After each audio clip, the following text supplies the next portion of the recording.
Me enteré de que me vendían un miércoles por la tarde.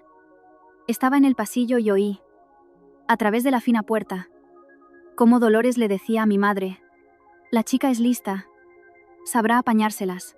Mi madre guardaba silencio. Conozco ese silencio desde niña. Significa que la decisión ya está tomada. No entré de inmediato. Me quedé un momento, me quité la chaqueta y la colgué en la percha. Me cambié las botas por las zapatillas, todo muy despacio, porque en cuanto entrara, empezaría algo de lo que ya no podría salir siendo la misma. Pero primero, la mañana de ese mismo día, porque para entender por qué al final dije que sí, hay que saber cómo era mi antes. Desactivé el despertador antes de que sonara. Ese era el truco. No dejar que despertara a los demás. 5:30 de la mañana. En invierno, a las 5:30, está tan oscuro que parece que la noche no tiene intención de terminar. Me levanté. Busqué a tientas la ropa en el respaldo de la silla, la misma rutina cada mañana para no hacer ruido en la oscuridad, y salí al pasillo. Un solo baño para 8 personas. Yo entro la primera porque soy la primera en irme. Abro el grifo. El agua está helada. Cortaron el agua caliente por deudas en noviembre. Han pasado 3 semanas desde entonces, y nadie pregunta en voz alta cuándo pagarán, porque todos saben la respuesta. Me lavo la cara con agua fría. Hace tiempo que no duele.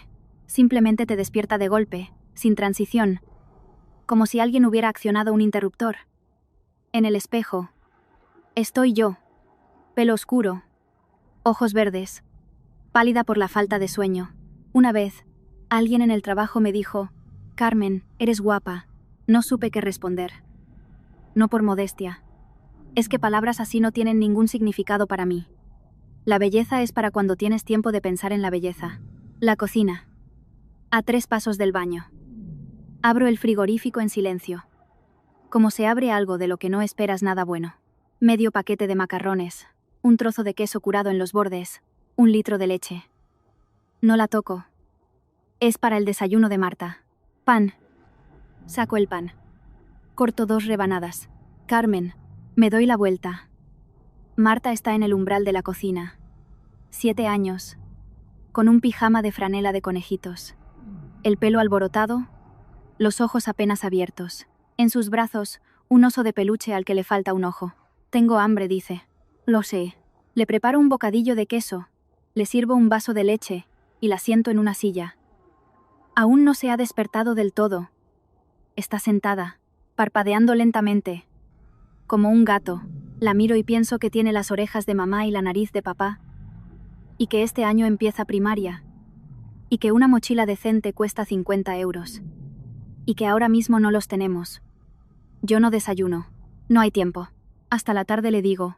Ella asiente con la boca llena. Para ir al trabajo. Primero a pie hasta la parada. Luego el autobús. Y después otros 5 minutos andando. Un supermercado de barrio en la esquina. El turno es de 6 de la mañana a 6 de la tarde.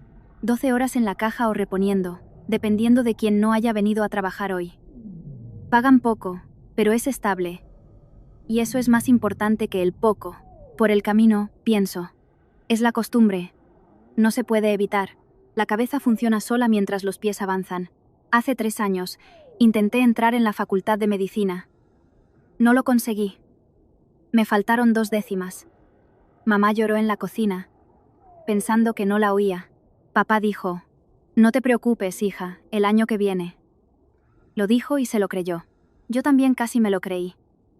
Escribí «el año que viene» en un papel y lo pegué en el espejo del baño. No hubo un año que viene. Primero, Carlos se metió en problemas y hubo que pagar abogados y fianzas. Luego, papá se fastidió la espalda en la fábrica y estuvo casi 3 meses sin trabajar. La baja era una miseria. Después, Sergio enfermó. Nada grave, pero sí caro. Análisis, pastillas, 3 visitas a un especialista privado porque en la seguridad social la lista de espera era eterna. Acepté mi primer trabajo en un puesto del mercado, contando y empaquetando. Luego el segundo, limpiando un colegio por las mañanas. Quité el papel del espejo del baño en algún momento entre uno y otro, sin darme cuenta de cuándo. La bata blanca. A veces, en el autobús o antes de dormir, saco ese recuerdo de algún rincón de mi mente y lo observo, no como un sueño, sino como una pieza de museo. Existió, pero ya no. La vida no siempre es como tú quieres. No es una tragedia. Son solo las condiciones del problema con las que tienes que trabajar. El turno transcurrió como siempre.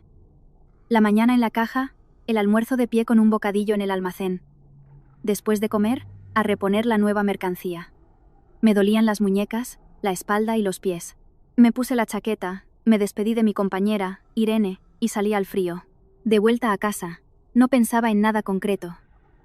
Solo caminaba mirando al suelo. El asfalto mojado. Los charcos reflejando las farolas. Un gato junto a un contenedor, pelirrojo, receloso.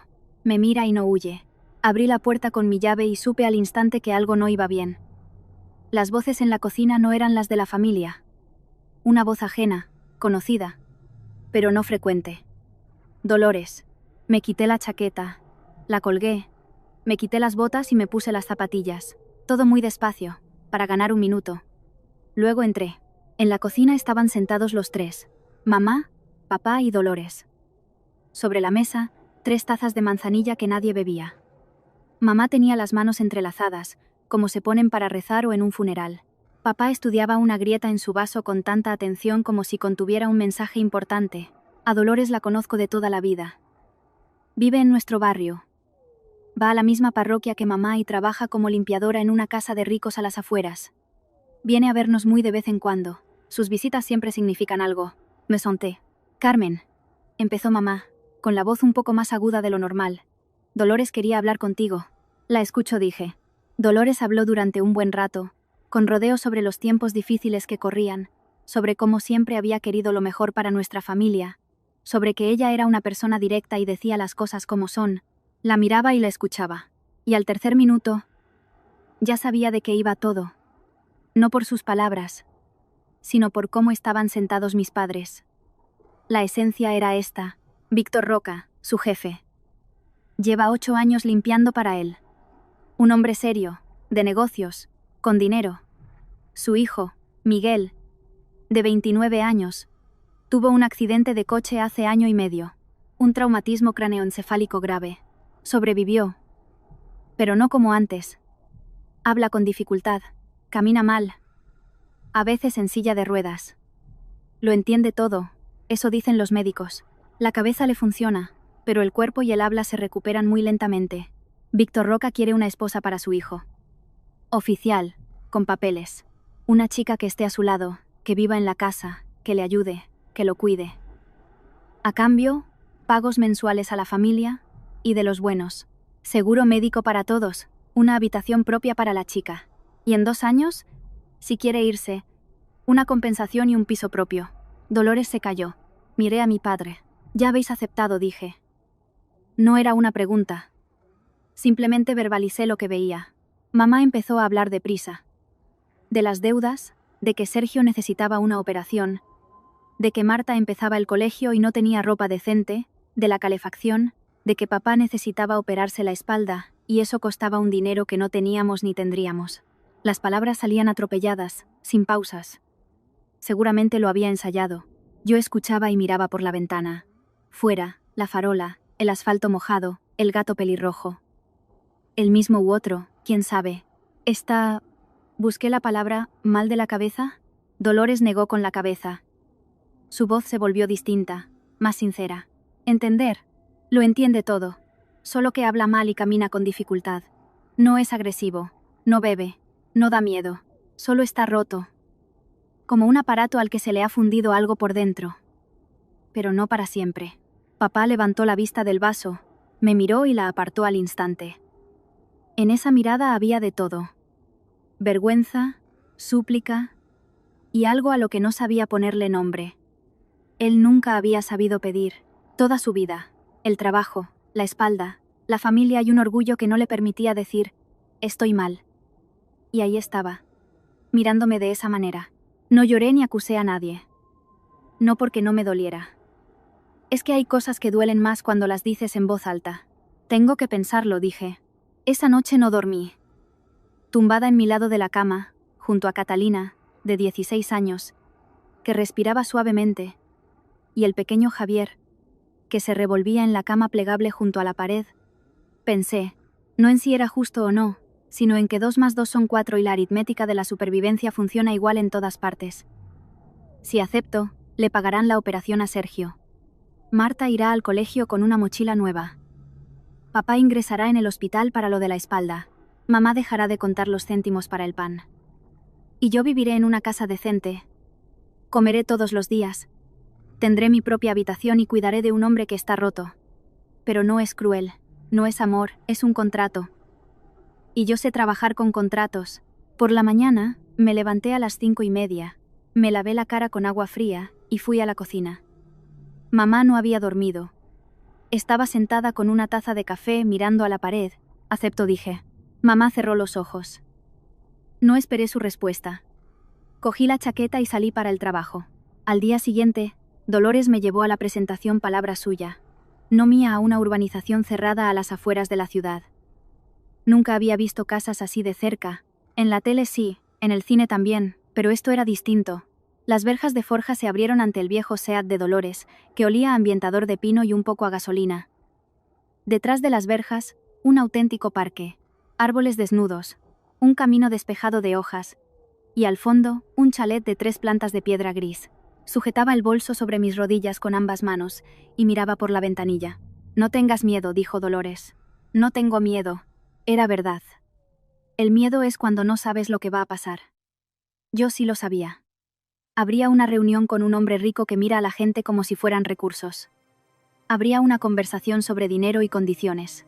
Habría un hombre enfermo en una silla de ruedas. Nada de eso daba miedo. Desagradable, quizá, pero no miedo. Roca nos recibió en su despacho de la planta baja. Un escritorio enorme, un sillón detrás, 2 sillas enfrente. Entró mientras esperábamos. Alto, de hombros anchos, de unos 50 y tantos, un rostro duro y sin edad.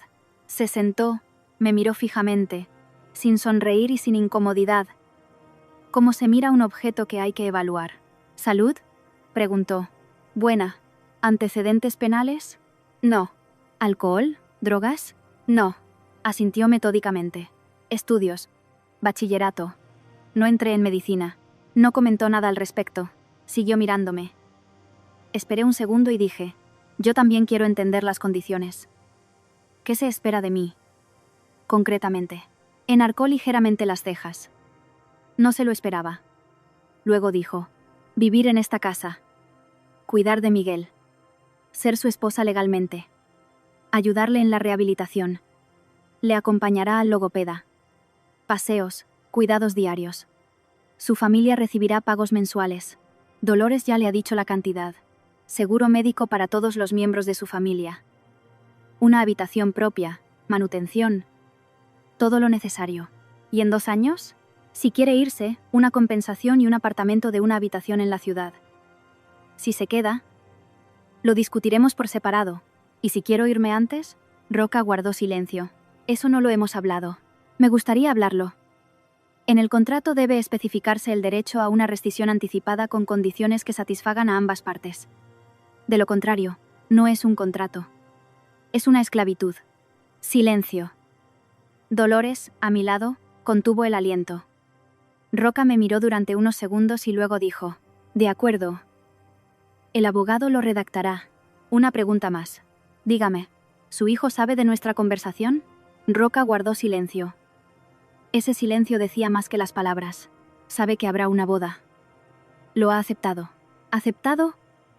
¿Palabra suya o de usted? Carmen, dijo Dolores en voz baja. No, dijo Roca. Y algo cambió en su voz. No era ira, era otra cosa. Es una pregunta justa. He hablado con él. Lo entiende. Quiero conocerle antes de firmar nada, dije. Roca se levantó y salió. Me quedé sentada, mirando la pared. Colgaba un cuadro. Un paisaje de montaña, pintado al óleo. Bien pintado. Pensé que este hombre una vez amó las cosas bellas y quizá todavía las ama. Solo que no sabe cómo lidiar con ello. La puerta se abrió. Roca entró primero. Detrás de él, un hombre joven en una silla de ruedas. Miré a Miguel Roca, y lo primero que pensé fue guapo, no es guapo. Sino, fue. Algo en él quedaba de esa otra persona. Hombros anchos, rasgos finos, manos grandes, pero la mirada estaba como detrás de un cristal. Miraba en mi dirección y, al mismo tiempo, a través de mí. La cabeza ligeramente inclinada. Miguel, dijo Roca. Esta es Carmen. Miguel levantó la vista y me miró. No aparté los ojos. Lo miré directamente. Abrió la boca. Algo sucedió. Una tensión. Un esfuerzo. Se notaba lo que le costaba. Y salió un sonido. No una palabra. Un sonido gutural, roto, parecido a algo que una vez fue una palabra. Está encantado de conocerte, dijo Roca por él. La voz era neutra, sin lástima, sin optimismo fingido. Un simple hecho. Miré a Miguel y me di cuenta de algo que me hizo pensar durante mucho tiempo. En su mirada no había vacío. Esperaba encontrar vacío, como en los ojos de alguien que tiene algo apagado por dentro, pero allí había algo tenso, vivo. Me miraba como si me estuviera evaluando. No yo a él, sino él a mí. Rápida, atentamente, desde detrás de ese cristal. No supe ponerle nombre, pero lo recordé. Acepto, le dije a Roca. Con la condición de que el contrato lo revisemos con un abogado y pueda leerlo yo misma. Esa noche tampoco dormí, pero pensaba en otra cosa. Hay cosas que sé sobre la gente. Lo sé porque llevo años trabajando donde la gente no piensa en sí misma. Cajera, limpiadora, dependienta, y los observas mientras miran los productos o el cambio. El jefe que habla a gritos por teléfono en la tienda, pero rebusca las monedas en la caja. No es tan rico como quiere aparentar. La mujer con el bolso caro que saca del bolsillo una lista de la compra escrita en el reverso de un recibo. Tiene 3 hijos en casa y cuenta cada céntimo. Los ojos dicen lo que la boca calla. En los ojos de Miguel Roca había algo. No era enfermedad. Era otra cosa. No podía ponerle nombre, pero lo recordé. De la boda hablaré brevemente, porque fue un evento extraño. Demasiado grande y demasiado pequeño a la vez. Un restaurante, unas 30 personas, socios de Roca, algunos de sus hombres, nuestra familia. Mis padres vinieron, papá con su único traje, mamá con un vestido verde oscuro, elegante, de segunda mano. Intentaban sonreír. Marta daba vueltas a mi alrededor y me susurraba que era la novia más guapa que había visto. Catalina la llevaba de la mano y lo miraba todo con los ojos muy abiertos. Yo llevaba un vestido blanco que Dolores había comprado para mí por encargo de Roca. Un buen vestido. Sencillo. Sin excesos. Justo lo que hacía falta. Miguel estaba sentado a mi lado en la silla de ruedas. Con un traje que le quedaba perfecto. El concejal pronunció las palabras. Carmen. ¿Acepta usted? Sí. Acepto. El concejal preguntó. Miguel, ¿acepta usted? Miguel abrió la boca, y de nuevo ese esfuerzo, esa tensión, y el sonido gutural, ininteligible. Alguien entre los invitados apartó la mirada. Víctor Roca miraba a un punto fijo. Sí, dije yo, con claridad. En la mesa se pronunciaron brindis, formales, ceremoniosos, con las palabras correctas. Y entonces se levantó Andrés Ponce de León. No lo conocía. Era la primera vez que lo veía. Unos 55 años, elegante, con un buen traje, corbata oscura, un rostro de esos en los que se suele confiar. Rasgos suaves, voz tranquila. La habilidad de mirar a alguien como si fuera la única persona importante en la sala. Levantó su copa y dijo algo bonito, sobre cómo Miguel era un valiente por encontrar un apoyo, sobre que la familia es lo más importante que queda cuando todo lo demás se desmorona. Todos aplaudieron. Y fue entonces cuando lo vi. Miguel miraba a Ponce de León, no con la mirada que había tenido durante toda la velada, un poco perdida, un poco ausente, sino de otra manera. Una mirada fija, prolongada, con una concentración que no encajaba con su estado general. Como si estuviera recordando algo, y lo estuviera recordando justo ahora, en ese preciso momento. Ponce de León, mientras brindaba, se cruzó con esa mirada. Su sonrisa se desvaneció por una fracción de segundo. Algo pasó por su rostro. No lo llamaría miedo. No. Algo más frío que el miedo. Luego la sonrisa volvió. Continuó hablando y todo siguió como antes. Nadie se dio cuenta. Solo yo. La primera noche en esa casa la pasé en mi habitación. Estaba estipulado en el contrato. Me senté en el borde de la cama, mirando en la oscuridad. Y pensé en esa mirada. ¿Qué había en ella? Repasaba las opciones como quien repasa un manojo de llaves. No. Reconocimiento. Esa era la palabra. Miguel miraba a Ponce de León como si lo reconociera. Y Ponce de León, por una fracción de segundo, se asustó de ese reconocimiento. Me tumbé, cerré los ojos y me dije: «Estás cansada, piensas demasiado. Es solo el primer día». Me dormí casi al amanecer, e incluso entonces, algo en mi cabeza seguía repasando las llaves. Los primeros días en la casa de los Roca me fui adaptando como quien se adapta a un nuevo trabajo. Observaba, memorizaba. No hacía movimientos innecesarios. La casa era enorme. 3 plantas. 12 habitaciones. Las conté al segundo día. Dolores limpiaba y cocinaba. Un cocinero venía 3 veces por semana. El chofer vivía en una casita anexa. Yo ocupaba una habitación en la segunda planta, al otro lado del pasillo de la de Miguel. Mi habitación era 4 veces más grande que aquella en la que había dormido los últimos 7 años con mis 2 hermanas. Las primeras noches me despertaba el silencio. En casa de mis padres siempre había alguien respirando, los muelles de una cama crujiendo, alguien hablando en sueños. La rutina se estableció por sí sola en la primera semana. Por la mañana, ayudar a Miguel a lavarse y vestirse. Es más difícil de lo que parece. Su mano derecha no le obedecía bien, y su equilibrio era inestable. Cada movimiento requería tiempo y concentración. Yo no me apresuraba. No decía cosas como, con cuidado, despacito, muy bien. Odio ese tono con el que se habla a los enfermos y a los ancianos, como si fueran niños que aún no saben andar. Simplemente hacía lo que había que hacer, en silencio y sin gestos superfluos. Me parecía que era lo más correcto. Él se dio cuenta. Lo supe porque al tercer día dejó de tensarse cuando yo aparecía. Los lunes, miércoles y viernes venía la logopeda, una mujer joven llamada Elena, paciente y metódica. Trabajaba con Miguel 1 hora, hora y media, ejercicios de articulación, repetición de sílabas, luego palabras. Yo me sentaba a un lado y escuchaba. No porque fuera necesario, sino porque quería entender qué pasaba, cómo funcionaba. Después de la logopeda, un paseo por el jardín si el tiempo lo permitía. Yo empujaba la silla de ruedas por los caminos entre los árboles desnudos del invierno, y guardábamos silencio. Callábamos mucho, pero era un silencio diferente. Al principio, incómodo, como el de 2 extraños en un ascensor. Luego, se convirtió en otra cosa, simplemente el silencio de 2 personas que no necesitan llenar las pausas. Por las noches, se me ocurrió leerle en voz alta. Fue por casualidad. Cogí un libro de la estantería de su habitación, el primero que encontré, y le dije: «¿Quieres que te lea?». Me miró y asintió. Leí durante 1 hora. Luego lo miré. No dormía.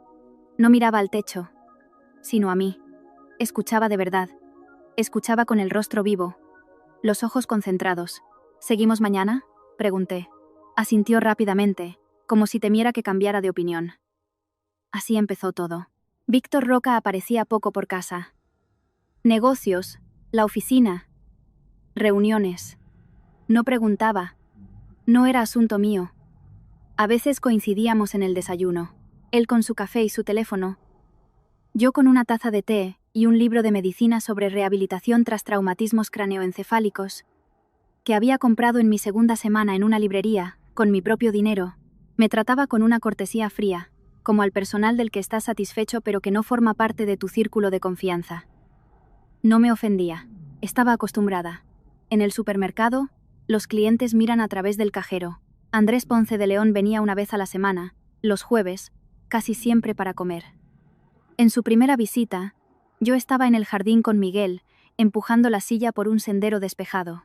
Oí pasos sobre la grava a mi espalda y me volví. Ponce de León venía hacia nosotros, sonriendo con esa sonrisa amplia y cálida que ya había visto en la boda. «Miguelito», dijo al acercarse. «¿Cómo estamos hoy?». «Mejor». Y sin esperar respuesta, se volvió hacia mí. «Carmen, ¿verdad? Dolores habla muy bien de usted. ¿Qué tal por aquí?». «Adaptándose?». «Adaptándome», dije. Se agachó junto a la silla de ruedas, y le habló a Miguel, despacio, en voz alta, con una dulzura exagerada. «Miguelito, eres un campeón. Aguantando. Miguelito. Hoy hace un día estupendo. ¿Verdad?». como se le habla a alguien que ha perdido no solo el habla, sino también la cabeza. Miguel miraba hacia otro lado. Al final de la visita, Ponce de León me dijo: «Ha hecho usted muy bien en aceptar. El pobrecito Miguel necesita cuidados constantes. No es fácil estar al lado de una persona así». Había algo incorrecto en esas palabras. No las palabras en sí, sino la entonación. Pobrecito Miguel. Así se habla de un objeto, no de una persona, con compasión y, al mismo tiempo, con algo que no me gustaba. Respondí con neutralidad. Nos apañamos. Se fue. Volví con Miguel. Y fue entonces cuando me di cuenta. Cuando Ponce de León hablaba, Miguel no lo miraba en absoluto. Desviaba la mirada de forma ostensible, hacia un lado o hacia el suelo, y la mantenía ahí hasta que Ponce de León se callaba. No por timidez, sino por otra cosa. Esa noche, pensé en ello. Recordé la boda, aquella mirada, y pensé: creo que sé algo que todavía no entiendo. 3 semanas después de la boda, por la noche, le estaba leyendo en voz alta una novela negra. La había cogido al azar de la estantería, y resultó ser buena. Densa, inteligente, con giros inesperados. Miguel escuchaba. Terminé el capítulo, marqué la página, y entonces él levantó la mano y señaló el libro. Pensé que quería ver la portada. Se lo acerqué. Lo cogió despacio, con esfuerzo. La mano derecha no le obedecía bien. Y no miró la portada. Se estiró hacia la mesa y cogió un lápiz. Observé cómo abría el libro por la guarda, sujetaba el lápiz y escribía, despacio, con letra torcida, con pausas entre las letras, como si cada una le costara una decisión aparte. Lo es. Lo sé. No me moví. Siguió escribiendo. Q-U-I-E-N. El corazón me dio un vuelco. ¿Qué sabes?, pregunté en voz baja. Miró la guarda y volvió a escribir, durante un buen rato, con un esfuerzo enorme. La mano le temblaba. Una palabra. A-M-I. Silencio. El silencio de la habitación se volvió diferente. ¿Quién? ¿Qué te hizo? Escribió otra palabra. La escribió y levantó la cabeza. Me miró directamente. P-O-N-C. Me quedé inmóvil. Miré la palabra. Luego a él. ¿Estás seguro? Asintió una vez. Despacio. No era el gesto de un enfermo que asiente porque le han preguntado. Era el gesto de un hombre que ha decidido decir la verdad. ¿Recuerdas lo que pasó? Negó con la cabeza. No todo escribió. Fragmentos. Su cara. Una copa. Luego, oscuridad. Me levanté, caminé por la habitación, de la pared a la ventana y de vuelta. Pensaba. En mi cabeza, algo empezaba a encajar, algo a lo que aún no quería ponerle nombre. El accidente. Ponce de León. Aquella mirada en la boda. El pobrecito Miguel. Las visitas semanales. ¿Para qué? ¿Para qué iba a venir un hombre de negocios cada semana a visitar a un amigo que ni lo reconoce ni habla? Para asegurarse comprendí de que todo sigue igual. Todo bajo control. No se lo diremos a nadie, dije. Por ahora. ¿De acuerdo? Me miró y escribió una palabra. No una respuesta a mi pregunta, sino algo distinto. I-S-P-E-R-A-B-A. ¿A quién esperabas? Escribió. A-Q-I-E-N-D-E-C-I-R-S-L-O. Miré esas palabras en la guarda del libro. Pensé en que había pasado 1 año y medio en esa casa. 1 año y medio sabiendo lo que sabía y sin poder decirlo. Con ese hombre viniendo cada jueves a llamarle pobrecito Miguel. Y a su lado, un padre que no sabe, unos médicos que no saben, y nadie a su alrededor que sepa. De acuerdo, dije. Entonces, cuéntamelo todo. Todo lo que recuerdes. Sin prisa. A trozos. La semana siguiente establecimos un sistema. Compré un cuaderno. Uno escolar normal. De cuadros. Y lo coloqué en la estantería entre los libros. Con el lomo hacia la pared. Por las noches. Cuando Dolores se iba a su casa y Víctor Roca estaba en su despacho o había salido a cenar, yo iba a ver a Miguel. Nos sentábamos juntos en la mesa. Él escribía y yo leía. Escribía a trozos. Exactamente a trozos. Porque la memoria le volvía así. No como una imagen completa, sino en fragmentos. Una cena de empresa. Un restaurante. Ponce de León se le acercó en la barra con 2 copas y le dijo: «Un coñac especial, Miguel». Pruébalo. Miguel bebió. A los 20 minutos, sintió que el suelo se hundía. No era embriaguez, era otra cosa. La cabeza le pesaba. Los movimientos no le obedecían. Quiso sentarse. Ponce de León le dijo: «Será mejor que te vayas a casa, Miguel. No tienes buena cara». Miguel no quiso molestar al chofer, así que condujo él. En la autopista, un camión de frente. Terminó de escribir esto y dejó el lápiz. Miraba la mesa. «¿Recuerdas el olor?», pregunté. «De ese coñac». ¿Había algo raro?, pensó. Luego escribió: «Amargo. No como el coñac», asentí. Lo apunté en mi propio cuaderno, uno pequeño que llevaba en el bolsillo. Sabor amargo. Un tranquilizante veterinario. Algo sintético. No lo sabía, pero era una pista. Paralelamente, me di cuenta de que Miguel se estaba recuperando más rápido de lo que mostraba a los médicos. No lo entendí de inmediato. Fue gradual. Primero, noté que la mano derecha le funcionaba mejor de lo que yo pensaba. Luego, que a veces se levantaba solo, agarrándose al cabecero de la cama, mientras yo estaba cerca. Después, él mismo me lo escribió directamente en el cuaderno. Se lo oculto a los médicos y a mi padre. Ponce de León no puede saber que estoy mejor. Leí aquello y levanté la cabeza. «¿Por qué no?», escribió despacio, con cuidado, con pausas. «Mientras siga así, no tiene miedo. Si ve que me recupero, actuará. Necesita que yo esté indefenso».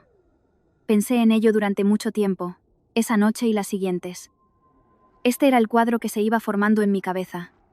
Ponce de León quería influir en Víctor Roca. Mientras Miguel estaba sano, no había forma. Miguel era demasiado listo, demasiado agudo. Habría desmontado cualquier trama. Con un Miguel enfermo, Víctor estaba solo, destrozado por el dolor, era manejable. Ponce de León no quería matarlo, quería romperlo. Un Miguel roto era su seguro durante muchos años. Y yo estaba aquí, la esposa por contrato, la cuidadora, la persona que había traído dolores. Nadie sabía que tenía buena memoria, ojo avizor y la costumbre de pensar. Esa era nuestra ventaja. «De acuerdo», le dije a Miguel. «Entonces, seguimos así. Tú finges. Y yo empiezo a recopilar». Me miró. Escribió una palabra. «Ya una te use». Juntos asentí. La vida se volvió doble. Delante de los médicos, de Ponce de León, de Víctor Roca, todo seguía igual. Miguel en la silla de ruedas, habla ininteligible, lentitud, movimientos torpes, y yo a su lado, la esposa cuidadora, silenciosa, diligente, sin progresos, sin avances. A solas, era otra cosa. Su voz volvía lentamente, como regresa el sonido tras un largo silencio. Primero, sílabas sueltas. Luego, palabras. Después, frases cortas. Hablaba en susurros, y era un esfuerzo añadido mantener en voz baja lo que quería gritar. Yo escuchaba. Una tarde, pronunció mi nombre. «Carmen». 2 sílabas. Claras, reconocibles. Me quedé helada. Me miró, y, por primera vez, sonrió de verdad. No una mueca de esfuerzo. No un asentimiento cortés. Una sonrisa auténtica, viva, un poco torcida. Y me di cuenta de que estaba llorando, sin saber cuándo había empezado. Me volví hacia la ventana. Me recompuse en unos segundos. Sé cómo hacerlo. Me giré. Otra vez le dije. Se rió en voz baja, casi sin sonido. Y lo repitió. «Carmen». Bien dije. Y no añadí nada más. Porque todo lo demás sobraba. Con Víctor Roca casi no hablábamos. Simplemente coexistíamos en la misma casa, con cortesía y a distancia. Él se iba temprano, volvía tarde. Comía la mayoría de las veces en la oficina, en la cena.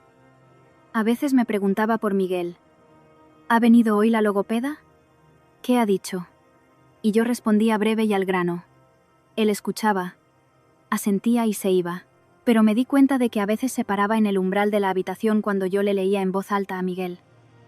No entraba, solo se quedaba escuchando unos segundos. Luego se iba. Una noche no podía dormir. Fui a la cocina a calentar un vaso de leche. Una vieja costumbre, desde niña. Me llevé el libro de medicina sobre rehabilitación. Era la segunda vez que lo leía, subrayando con lápiz. La luz de la cocina estaba encendida. Víctor Roca estaba sentado a la mesa con una taza. Él tampoco dormía. Me miró sin sorpresa, como si me esperara. ¿No puedes dormir?, preguntó. A veces pasa. Puse la leche al fuego. Miró el libro que yo tenía en las manos. ¿Y eso para qué? Quiero entender cómo trabajar con él correctamente. La logopeda viene 3 veces por semana. El resto del tiempo estoy yo. Guardó silencio. Luego preguntó, ¿lees? Le leo. Es ya la segunda vez. Removí la leche. Aquí dice que el centro del habla en un traumatismo craneoencefálico puede tardar más en recuperarse que la función motora, o al revés, depende de la localización de la lesión. Es importante que la persona oiga hablar constantemente y que intente hablar por sí misma, no por obligación sino voluntariamente. Eso lo acelera. Roca escuchaba. Por eso le leo en voz alta, dije. Y hablo con él, aunque no me responda. Simplemente le hablo, de cualquier cosa. Dejó la taza, miró fijamente la mesa durante un buen rato y luego dijo, no a mí, sino al aire. Su madre no llegó a verlo. Murió 3 meses después del accidente. Un derrame cerebral. No me dio tiempo a decirle que Miguel había sobrevivido. Murió unas horas después de la operación. No sé si me oyó. La leche hirvió. La aparté del fuego, la serví en una taza y me la puse delante. Me senté. Roca hablaba al aire. No a mí. Yo solo estaba allí. Habló de cómo era Miguel antes del accidente. Agudo, rápido. Siempre 3 pasos por delante. Habló de cómo los primeros meses no durmió, sentado junto a su cama. Habló del funeral de su mujer, de que estuvo como un témpano, sin una lágrima, y que durante mucho tiempo no entendió por qué. Luego lo comprendió. Si lloras, significa que lo has aceptado. Y él no quería aceptar. Yo escuchaba, sin consolar. No sé hacerlo, y tampoco hacía falta. Simplemente estaba sentada a su lado, en el silencio nocturno de esa gran casa. Y eso, al parecer, era lo que necesitaba. Cuando se calló y se levantó, dije, Miguel está vivo. Eso habría sido importante para ella. No respondió nada. Se fue. Pero a la mañana siguiente, en el desayuno, me miró no a través, no de reojo, sino a mí. Brevemente, pero de verdad. Y eso fue algo. 4ª semana. Jueves. Ponce de León.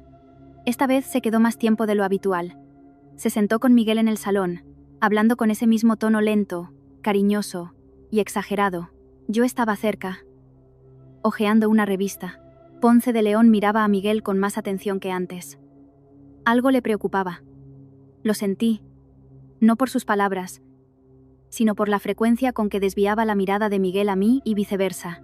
Carmen, ¿qué tal con la logopeda? ¿Usted está presente? Sí, siempre. ¿Y le parece que hay progresos? Los médicos dicen que pocos, pero los hay. Es un proceso lento. Sí, asintió. Lento. Los traumatismos craneoencefálicos llevan mucho tiempo. A veces años, a veces se quedan así. En esa última frase, esa misma satisfacción. No compasión, no una observación neutral. La satisfacción de alguien a quien le complace lo que oye. Mientras tanto, Miguel estudiaba el estampado del sillón. Indiferente. Distraído. Cuando Ponce de León se fue, Miguel buscó el cuaderno que estaba en la estantería y escribió. Estaba comprobando. Tiene miedo de que recuerde. Y más abajo. Necesitamos pruebas. Mis palabras no bastan. Lolai. Pensé. La sustancia dije. Si era algo raro, ilegal. Tuvo que comprarlo o conseguirlo en algún sitio. Hay una cadena. Asintió y escribió. Raro. Veterinario, creo. Por ese sabor amargo. Leí sobre casos así una vez. Bien. Entonces, necesitamos a alguien que sepa buscar esas cosas fuera, no a través de tu servicio de seguridad. Me miró interrogante. Un detective privado, dije. Yo lo encontraré. Lo encontré por internet. Sentada en mi habitación con el portátil, leyendo reseñas, comparando. Me decidí por una agencia con un nombre sobrio y buena reputación en foros profesionales. Llamé yo misma, en mi propio nombre. En la reunión, lo expliqué. Busco información sobre sustancias que puedan causar descoordinación y pérdida de concentración. Composición química. Posibles fuentes de obtención ilegal. El detective. Un hombre de unos 40 años con aspecto de contable y ojos de quien ha visto mucho. Me escuchó en silencio, y luego preguntó, ¿es para un juicio? Por ahora. Para entender. Entendido. Anotó algo en su cuaderno. Nos ponemos a ello. Paralelamente, Miguel, por las noches, abría su portátil. Ese que llevaba olvidado en el cajón de abajo de su escritorio, y trabajaba. Todavía tenía acceso al sistema financiero de la empresa. Nadie se había molestado en revocárselo mientras estaba convaleciente. Trabajaba despacio. La mano derecha le obedecía mal. Pero trabajaba. Una noche le llevé un té. Se había quedado hasta las 2. Vi la luz bajo su puerta. Entré en silencio. Se volvió y me señaló la pantalla. Cifras. Muchas cifras. ¿Qué es esto? Ya hablaba bien. En voz baja, con pausas, pero con claridad. Cuentas. 3 años. Contratistas ficticios. Servicios de consultoría a empresas que no existen. El dinero va a paraísos fiscales. ¿Cuánto? Dijo una cifra. Solté el aire lentamente. No podía ni imaginar una cantidad así en términos concretos, solo abstractos. Mi padre no lo veía. Mi padre confiaba en él. En su voz no había ira, sino otra cosa. Una tristeza más antigua que la ira. 3 años, repitió. Mientras yo me dedicaba al trabajo, pensando en la empresa, él desviaba el dinero. A veces veía cifras raras en los informes. Se lo decía a Ponce de León. Él decía, no te preocupes, son gastos planificados, yo me encargo. Y yo le creía. Cerró el portátil, apoyó las manos en la mesa y se las miró. ¿Estás enfadado?, le pregunté. Conmigo mismo. Tenía que haberme dado cuenta antes. Confiabas en una persona en la que tu padre llevaba confiando 20 años. No es ceguera, es normal. Guardó silencio. Luego me miró. Sabes decir las cosas de tal manera que te oyes a ti misma. ¿Qué quieres decir? Cuando dices algo, tú misma te lo crees. Eso es raro. Pensé que nadie me había dicho algo así antes. No porque no fuera verdad, sino porque nadie se había fijado lo suficiente. Llegó la primavera. Lo notaba por la ventana. Primero desapareció la escarcha, luego los árboles del jardín echaron brotes, y después, de repente, todo se volvió verde. En el piso de mis padres no te das cuenta así de la primavera. Allí, por la ventana, se ve el asfalto y un trozo de la pared del vecino. Con Miguel ya hablábamos de verdad, por las noches. Me preguntaba por mi familia. Le contaba sobre Marta, que ahora iba al colegio con una mochila decente, y me mandaba dibujos a través de mi madre. Sobre mi padre, al que por fin le habían operado la espalda, y ahora caminaba erguido, sorprendiéndose él mismo de ello. Sobre Sergio, que se había curado. ¿Por eso aceptaste?, preguntó Miguel un día. ¿Por ellos? Por todos, dije. Yo pensaba en ti. Antes de poder hablar miró por la ventana. Pensaba, ¿quién es esta chica? Te miré en la boda. No llorabas. No sonreías para los invitados. Simplemente estabas ahí, pensando en tus cosas. ¿En qué, según tú? En cómo salir de esta con dignidad. Desde el primer minuto no pensabas en el dinero, sino en la dignidad. Guardé un largo silencio. ¿Eres listo?, di al final. Era listo, dijo con amargura. Volverás a serlo. Negó con la cabeza, no en desacuerdo, sino con duda. Esa tarde le ayudaba a rehabilitar la mano derecha. Un ejercicio que nos había enseñado el fisioterapeuta. Apretar una pelota, soltarla. Otra vez, su mano en las mías, grande, pesada, desobediente. Él miraba a la pared. Si te hubiera conocido antes, dijo de repente. Así, sin más. En otra vida. ¿Cómo habría sido? Pensé a unos segundos. No nos habríamos conocido. No te habrías fijado en mí. Me habría fijado, dijo con firmeza. Sin dudar. Te habría visto. No respondí. Seguí sujetándole la mano, contando las repeticiones. Pero algo dentro de mí se movió. En silencio, como se mueve la tierra al deshelarse en primavera, sin anuncios, sin palabras, simplemente se movió. El detective llamó a principios de abril. Habían identificado la sustancia. Un tranquilizante veterinario poco común, utilizado en cirugía de grandes animales. Su mercado negro era reducido, específico. A través de los contactos de uno de los proveedores de la ciudad, habían podido determinar que, hacía año y medio, un hombre contactó con él. La descripción coincidía con la de Ponce de León. Había una grabación de la cámara de seguridad de una farmacia. Borrosa, pero existía. ¿Es suficiente?, pregunté. Para un juicio, no. Para iniciar una investigación, ya es algo. Si hay otras pruebas, el cuadro encaja. Hay otras pruebas. Entonces, seguimos trabajando. Colgué el teléfono. Me senté en silencio en mi habitación, mirando por la ventana. El jardín. Abril. El viento empujaba nubes blancas. Pensé en que, 6 meses atrás, estaba en la cocina a las 5 de la mañana cortando pan para el bocadillo de Marta. Pensé en la bata blanca, que se había borrado como una pintada en el asfalto. Pensé en las 2 décimas que me faltaron. Y luego en Miguel, escribiendo con letra torcida en la guarda de un libro. Lo sé. ¿Quién? Ponce. La vida es extraña. A veces una puerta se cierra con tanta fuerza que no ves la otra. Pero se abrió, y detrás no había lo que esperabas. Ni una cárcel ni un cuento de hadas. Algo real. Necesitaba comprobar algo más. Ponce de León era un hombre cauto. O sabía algo, o lo sabría pronto. Teníamos que adelantarnos. Me levanté y fui a ver a Miguel. Aún no lo teníamos todo listo. Pero pronto. Pronto lo estaría. Esa misma tarde, yo no sabía que Ponce de León ya había movido ficha. En algún otro lugar de la ciudad, en un restaurante donde comía, Andrés Ponce de León miraba su teléfono. Una de las personas de la casa de Roca, yo no sabía quién, le había enviado un mensaje corto. La mujer de Miguel ha contratado a un detective. Ponce de León dejó el teléfono sobre la mesa, removió el café, pensó.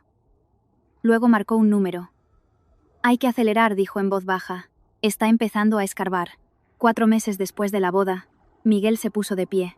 No intentó levantarse ni se levantó con ayuda.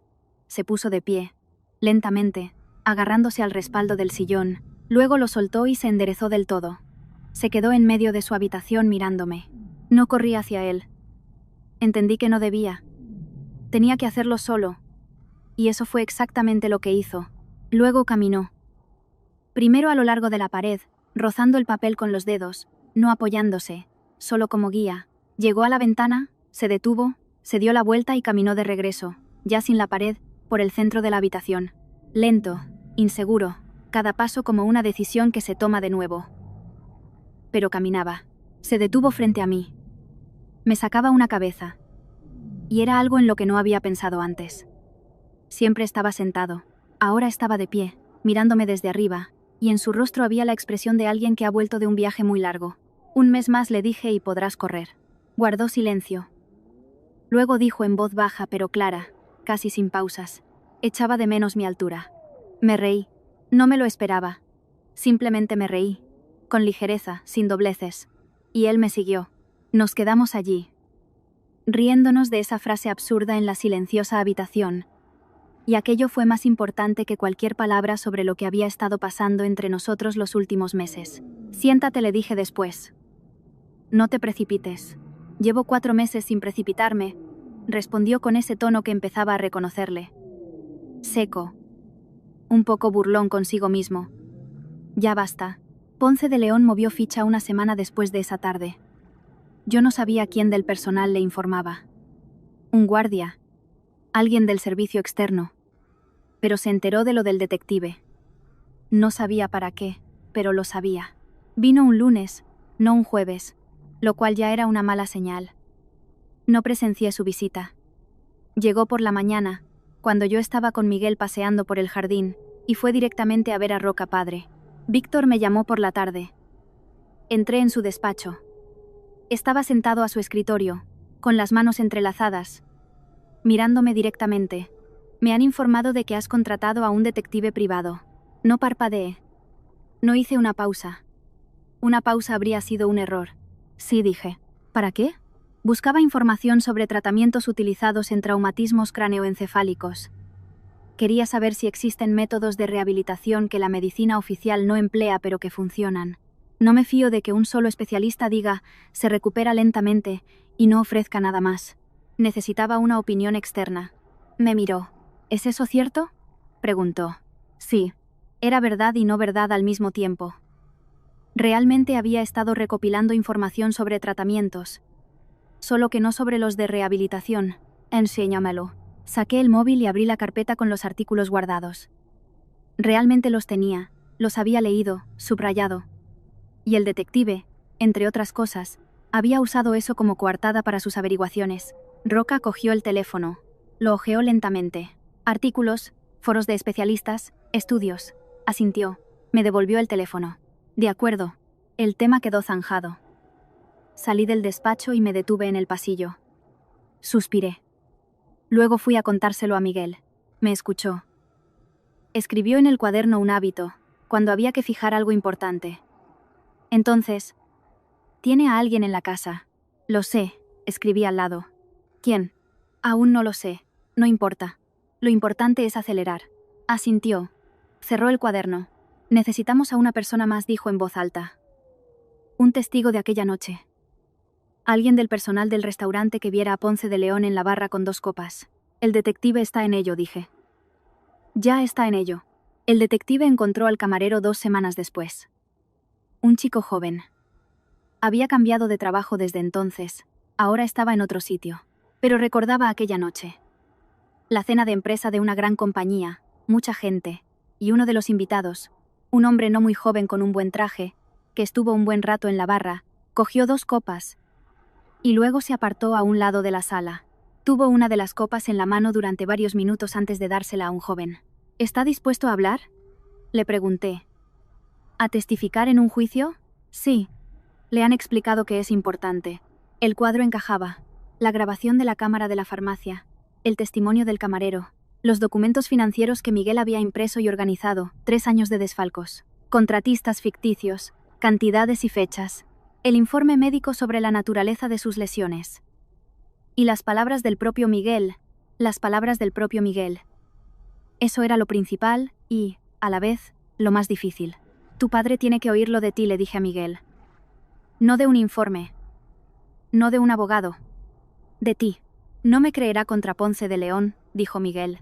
Te creerá, estaba segura. Te conoce a ti. Y a Ponce de León cree que lo conoce. Son cosas distintas. Miguel guardó silencio, mirando por la ventana. Esto lo destrozará, dijo en voz baja. 20 años de amistad ya están rotos. Tú solo se lo vas a decir en voz alta. Guardó silencio un poco más. Luego se levantó, solo, sin apoyo, y se acercó al espejo de la pared. Un gran espejo con marco oscuro. Nunca se acercaba a él. Me había fijado. Ahora se plantó delante, mirándose. Yo estaba detrás. Nos veía a los 2 en el espejo. Soy otro, dijo. No. Eres diferente. No discutía. Constataba. Era un engreído. Creía que entendía a la gente. No la entendía. Veía cifras, esquemas, negocios. No veía a las personas. ¿Y ahora las ves? Me miró en el espejo. Durante un buen rato. ¿A ti? Sí. No respondí nada, pero algo en ese silencio era más verdadero que cualquier respuesta. Antes de hablar con su padre, fui a ver a los míos por primera vez en 2 meses. Marta abrió la puerta antes de que pudiera llamar al timbre. Debió de oír mis pasos en la escalera. Se me colgó del cuello. Carmen. Qué guapa estás. Tú también, dije. Enséñame los cuadernos. En la mesa nos reunimos todos los que estábamos en casa. Mamá, Catalina, Javier, Sergio, Marta.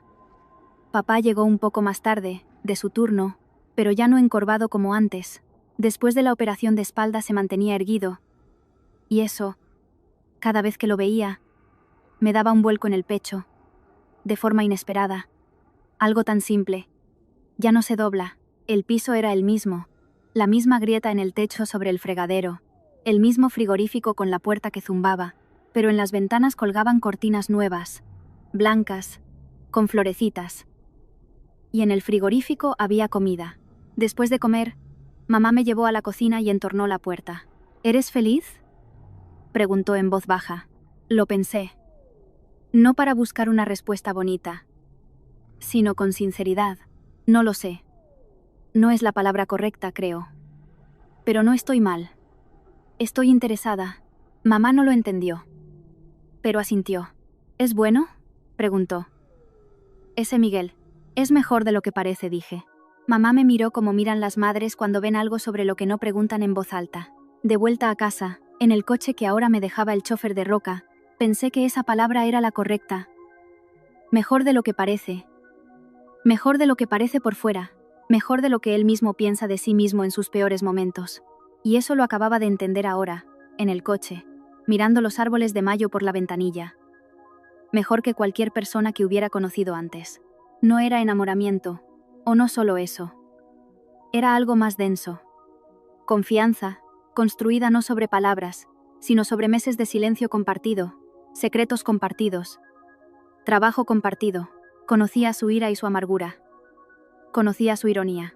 Volvió antes que su voz, antes que su forma de andar. Sabía cómo mordisqueaba el lápiz cuando pensaba, y cómo miraba por la ventana cuando se cansaba. No lo decía en voz alta, no pensaba hacerlo. Por ahora. Pero lo sabía. La conversación de Miguel con su padre la fijamos para el viernes por la tarde. Sabía que Víctor Roca estaría en casa. Siempre estaba en casa los viernes por la tarde. Eso ya lo había aprendido. Nos preparamos durante toda la semana. Miguel repasó todos los documentos una vez más. Yo hice copias, ordenadas. Primero, las anomalías financieras. Luego, los datos del detective. Después, el testimonio del camarero. Una lógica irrefutable. El viernes, a las 8:30, Miguel se levantó del sillón, en el que se había sentado a propósito para esta entrada, y caminó hacia el despacho de su padre. Yo iba a su lado, no porque no pudiera caminar solo, sino porque habíamos acordado ir juntos. Miguel abrió la puerta y entró. Víctor Roca levantó la cabeza de sus papeles y vio a su hijo. De pie en el umbral, sin silla de ruedas, erguido. En unos segundos, por su rostro pasó todo aquello de lo que no se habla en voz alta.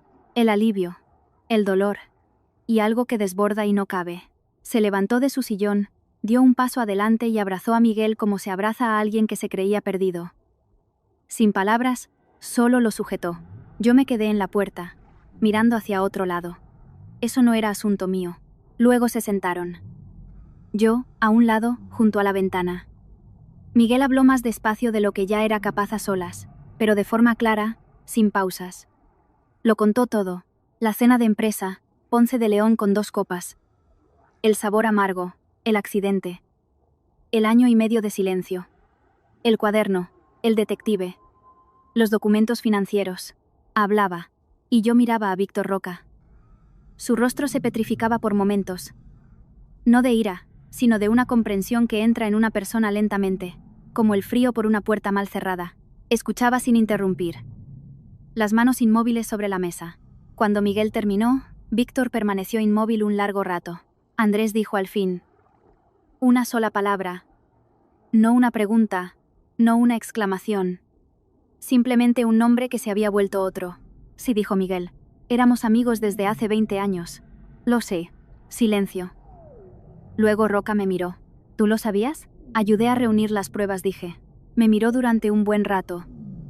Algo en esa mirada era distinto. No como al personal. De otra manera. ¿Por qué no me lo dijisteis antes?, le preguntó a Miguel. No podía hablar. Y cuando pude, necesitaba pruebas. No solo palabras. No me habrías creído contra él. Mi palabra contra la suya. Roca miró la mesa. Luego, en voz baja: su madre no lo sabrá. No asintió Miguel. No lo sabrá. Ese fue el momento más duro de la conversación. Ni los documentos, ni el dinero, ni el juicio.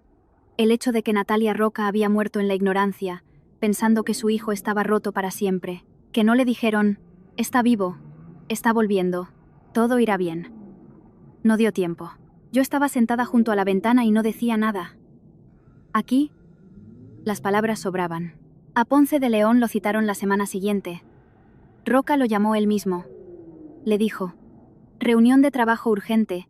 Hay que discutir un contrato con un nuevo proveedor. Una llamada normal, un pretexto normal. Ponce de León llegó el miércoles a mediodía. Dejó el coche en la entrada y entró en la casa. Elegante, con un buen traje, una carpeta bajo el brazo. Roca lo recibió en el vestíbulo y le dijo: pasemos al despacho. Ponce de León asintió y lo siguió por el pasillo. pasando la escalera, hacia la puerta del despacho. La puerta estaba abierta.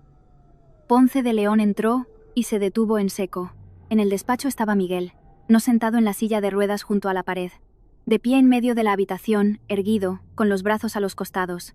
A su lado, yo, junto a la ventana, dos personas que Ponce de León no conocía. Luego sí, la policía. Miré el rostro de Ponce de León en ese momento. Lo recordaré. Sorpresa. Luego un segundo de comprensión que lo recorrió como una ola. Después, el intento de recomponerse. Todo en 3 segundos. Miguel, tú... Empezó. Sí, dijo Miguel. Yo. Ponce de León se volvió hacia Roca. Su voz era casi normal. Casi. Víctor. No entiendo qué pasa. Si hay algún malentendido. Orden judicial, dijo uno de los policías. Ponce de León se calló. Miró el papel, luego de nuevo a Roca. Víctor, tú me conoces. 20 años. Roca lo miraba. Callaba. Y ese silencio era más terrible que cualquier palabra. Denso, impenetrable. Definitivo. Creía conocerte, dijo al fin. Se llevaron a Ponce de León. En la puerta, se volvió una última vez hacia Roca. Él miraba por la ventana. La puerta se cerró. Silencio en el despacho. Luego Víctor Roca se sentó en su sillón. Juntó las manos sobre la mesa y dijo: no a nadie, sino al aire. 20 años. Miguel se quedó a su lado, le puso una mano en el hombro. No dijo nada. Y fue lo correcto. Cogí los documentos de la mesa y salí en silencio. Luego vino el juicio. Lo contaré brevemente, porque el juicio no es el lugar donde ocurre lo principal. Lo principal ya había ocurrido. La investigación duró 3 meses. Los abogados de Ponce de León intentaron alargar el proceso, impugnar la grabación de la cámara, poner en duda el testimonio del camarero. No lo consiguieron. Los documentos financieros eran irrefutables. La cadena de desfalcos era transparente, y cuando los investigadores accedieron a las cuentas, encontraron aún más de lo que había encontrado Miguel. Ponce de León recibió una condena firme.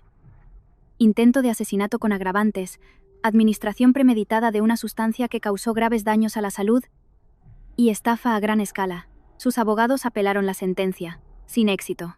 Víctor Roca sonrió por primera vez en año y medio el día que se dictó la sentencia. No una sonrisa amplia. Simplemente, algo en su rostro se relajó, como se relaja un dolor crónico al que te has acostumbrado. Miguel volvió oficialmente. Llamó a los socios clave. Se reunió él mismo con la dirección de la empresa. Volvió a la oficina. El primer día de trabajo, me contó después, la gente en la sala de reuniones lo miraba como si viera un fantasma. Luego uno de los directores se levantó y aplaudió. Después se levantaron todos. La casa se volvió diferente. No físicamente. Los mismos muebles, los mismos pasillos. Pero algo por dentro había cambiado. Como si hubieran abierto las ventanas después de un largo invierno. Yo pensaba en irme. Suena extraño, después de todo. Pero fue justo entonces, cuando todo se arregló, cuando la idea empezó a volver con insistencia por las noches. Miguel está sano, camina, habla, trabaja. Su padre está a su lado. La amenaza ha desaparecido. Yo llegué a esta casa como cuidadora. La cuidadora ya no es necesaria. El contrato dice, en 2 años, puede irse con una compensación y un piso. Había pasado casi 1 año. Quedaba tiempo, pero ¿para qué esperar si todo por lo que vine ya estaba hecho? No lo decía en voz alta, pero Miguel se dio cuenta. Entró en mi habitación un domingo por la tarde. Yo estaba sentada junto a la ventana con un libro, pero no leía, miraba el jardín. «¿Estás pensando en irte?», dijo. No respondí automáticamente. «¿Estás pensando en irte?», repitió. Cerré el libro. Guardé silencio. «¿Estás sano?», dije. «Ya no necesitas una esposa por contrato». Cruzó la habitación y se sentó no enfrente, sino a mi lado, en el reposabrazos del otro sillón junto a la ventana. Miraba el jardín. «Necesito una esposa», dijo. «Pero no por contrato. A ti». Hizo una pausa. «A ti». No me miraba, miraba por la ventana. No porque me cuidaras, no porque me ayudaras, porque eres la única persona en la que confío más que en mí mismo. Y eso, con mi carácter, no es poca cosa. Lo miré de perfil. Vi su nariz recta, la boca ligeramente apretada, esa misma mirada que vi por primera vez en la presentación, y que entonces no supe nombrar. Eso no es una declaración de amor, dije. No asintió. Es más que eso. Guardamos silencio. Pensé que me acostumbraría a mirarte y no sentir nada, dije. Parecía lo correcto, lo seguro, y no lo conseguí.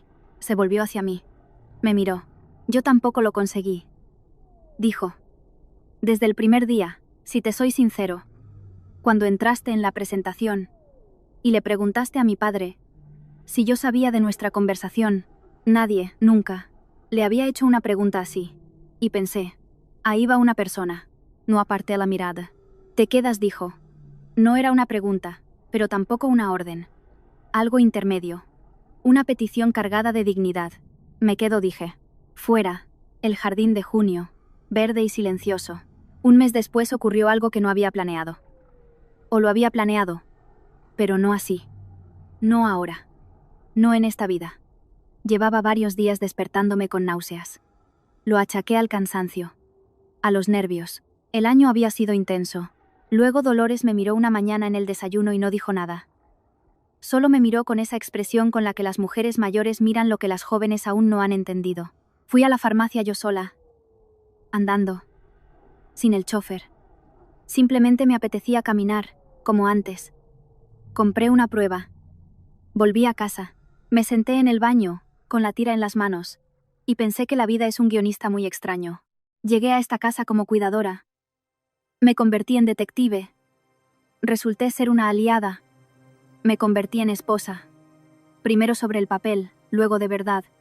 Y ahora, esto, 2 rayas. Salí del baño. Miguel estaba sentado en el pasillo, esperando. Había visto que había salido. Me miró a la cara. ¿Sí?, preguntó en voz baja. Sí, respondí. Se levantó, se acercó y me abrazó. No de forma impulsiva, no teatralmente. Simplemente me abrazó y se quedó así. Quieto. Yo me quedé quieta a su lado y pensé que nunca me había enseñado a mí misma esto. Aceptar algo así, sin más, sin preparación, sin cálculos. Simplemente estar ahí y permitir que sea lo que es. No sé qué clase de padre seré, dijo en el silencio del pasillo. Aprenderás, dije. Se te da bien aprender. Se rió en voz baja, contra mi hombro. Se lo dijimos a Víctor Roca esa misma tarde. Escuchó, asintió, se levantó, fue a su despacho y cerró la puerta. Media hora después, salió. Se acercó a mí. Su madre se habría alegrado, dijo. Eso fue todo. No añadió nada más. En general, no era de añadir. Eso ya lo sabía. Pero lo que dijo fue lo más grande que era capaz de decir. Y yo lo acepté exactamente así. Pasaron varios meses más. Noche. No dormíamos. Mi barriga ya era notable, y por las noches me despertaba con antojos de una cosa u otra. Y al final, simplemente me quedaba sentada, mirando el jardín dormido por la ventana. Miguel se despertaba detrás de mí. Siempre. Había aprendido a sentir cuando yo no dormía. Esa noche, leía un libro sobre desarrollo infantil. Leía con el mismo semblante serio y concentrado con el que leía los informes financieros. Yo lo observaba y pensaba en mis cosas. ¿Te arrepientes de algo?, le pregunté. Dejó el libro. Pensó. Sinceramente, ¿del accidente? No. Es extraño. Pero no. Si no fuera por él, no habría parado. Toda mi vida iba corriendo a alguna parte. Trabajo, negocios, cifras, ambición. No veía a la gente. A ti no te habría visto. Eso seguro. Esa es la filosofía de la justificación, dije. Es la verdad, dijo. No una justificación, un hecho. No digo que fuera bueno que pasara. Digo que de ello salió algo que no habría existido de otro modo. Hizo una pausa. ¿Y tú?, preguntó. Pensé. La mañana a las 5:30. El agua fría del grifo. Marta con su pijama de franela. Carmen. Tengo hambre. 12 horas en la caja. La guarda del libro con letras torcidas. El cuaderno en la estantería entre los libros. Octubre en el jardín, cuando caían las hojas, y Miguel dijo mi nombre por primera vez. Claro, 2 sílabas. Me arrepiento de no haber entrado en medicina, dije. Se rió. Sabía que esa no era toda la respuesta. ¿Nada más? Nada más. Era la verdad completa. Sin reservas. La vida que empezó como un trato, como la aritmética de la supervivencia en la cocina a las 5 de la mañana, se había convertido en mi vida, extraña, complicada, con un detective y un juicio y noches en el silencio de una gran casa. Pero real. La más real de todas las que había tenido. Nunca había sabido permitirme el lujo de ser feliz. No había tiempo. Ni siquiera había tiempo para pensar en ello. Y ahora estaba sentada, de noche, junto a un hombre en el que confiaba más que en mí misma, escuchándole leer en voz alta párrafos sobre a qué edad los niños empiezan a reconocer las caras, y pensaba, es esto, no una fiesta, no un cuento de hadas, simplemente, lujeao, y resultó ser suficiente. Resultó ser más que suficiente.